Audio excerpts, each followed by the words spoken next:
de viernes. Igualmente. En más información sobre reformas constitucionales, hay una aprobada que su importancia en verdad es mayúscula y tiene que ver con los 100 puntos, los 100 pasos de la transformación que dio a conocer la presidenta de nuestro país hace casi 10, 11 días cuando rindió protesta el martes 1 de octubre, y que tiene que ver con los salarios mínimos. Se llevó a cabo la discusión y aprobación de una reforma constitucional y agradezco enormemente al senador por el estado de Quintana Roo, Eugenio Segura, que nos acompañe para hablar de esta reforma y sus implicaciones. ¿Cómo estás, senador? Qué gusto saludarte. Muy buenas tardes, estimado Juan. Muy contento de estar aquí contigo. Por supuesto, un saludo a toda la audiencia. ¿Qué es lo que se aprobó? ¿Qué es lo que se discutió, senador Segura, sobre los salarios mínimos? ¿No podrán ser menores los salarios de los trabajadores mexicanos a la canasta básica? Explícanos, por favor, en qué consiste y cuáles son las implicaciones. Así es, muy contento de platicarte que esta reforma constitucional ya fue aprobada en la Cámara de Senadores por unanimidad. Es una gran reforma constitucional que aprobamos hace un par de días.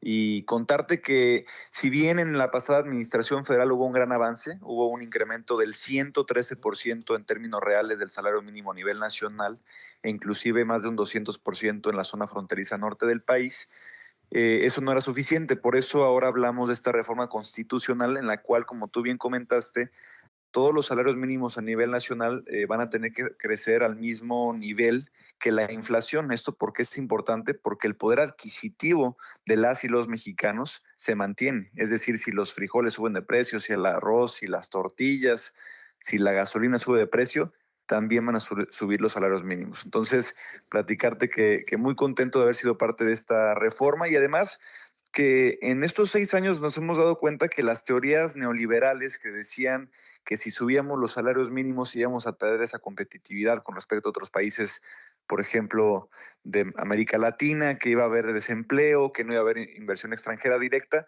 Ahora vemos que esos temas, esos tabús ya se rompieron, ¿no? Porque hoy tenemos niveles mínimos históricos, por ejemplo, en el nivel de desempleo, en un 2.7% a nivel nacional, tan solo detrás de Japón, dentro de los países de la OCDE. Tenemos también récord histórico en inversión extranjera directa. Tenemos, por supuesto, una generación de más de 2 millones de empleos del 2018 al 2024. Y, por ejemplo, para darte un dato muy particular, del 18 al 22 se incrementó el salario mínimo en más de un 74%.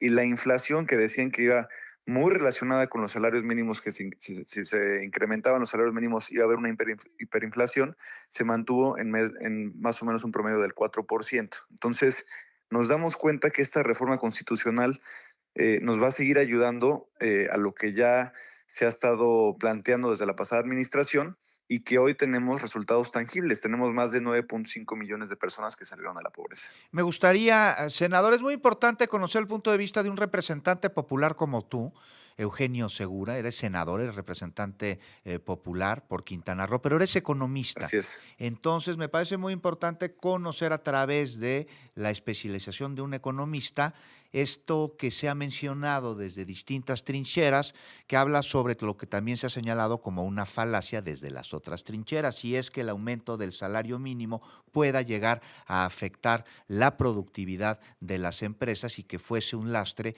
que impidiera el desarrollo económico de nuestro país.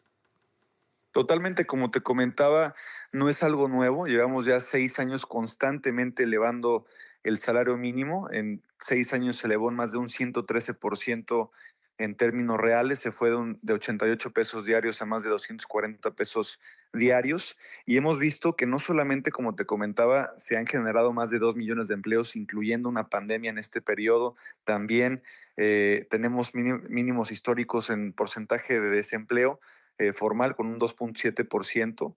Y también, por ejemplo, como te comentaba, hoy estamos viendo el fenómeno del nearshoring, ¿no? Tenemos inversión extranjera directa histórica también en el país. Entonces, yo creo que estos datos puntuales, que son datos duros, que son cifras oficiales, ya después de 6 años de esta política pública, que por supuesto aprovecho también llamada para agradecerle a todas las empresas, a todos las y los empresarios mexicanas y mexicanos que fueron parte de estos acuerdos durante los últimos 6 años. Ahora podemos ya hablar de esta reforma constitucional que nos ayuda a que desde la legislación ya se apruebe esta reforma que justamente nos permite que los salarios mínimos ahora se incrementen de manera automática, por así decirlo, revisando el año con año, siempre al nivel de la inflación, ¿no? Entonces la gente no pierde su poder adquisitivo, que eso es lo importante que estamos logrando, y por eso también creo que un gran mensaje fue que fue aprobada por unanimidad. Sin duda alguna, por unanimidad fue aprobada. ¿Quién puede estar en contra de una iniciativa como la que nos convoca el día de hoy? Senador, te agradezco mucho que nos hayas acompañado y bueno, Al mayor contrario, salario, mayor derrama económica, mayor ejercicio del gasto, todos salen beneficiados. Uno de así los es. mitos del modelo neoliberal que ve a las personas como consumidores y no como trabajadores o como sujetos de derechos. Los derechos tenían que pagarse, querías dejar de ser pobre, había que pagar por ello. En fin, senador, me gustaría mucho seguir conversando contigo sobre temas económicos relacionados con la agenda legislativa. Claro que sí. Estamos Muchas pendientes, senador. gracias.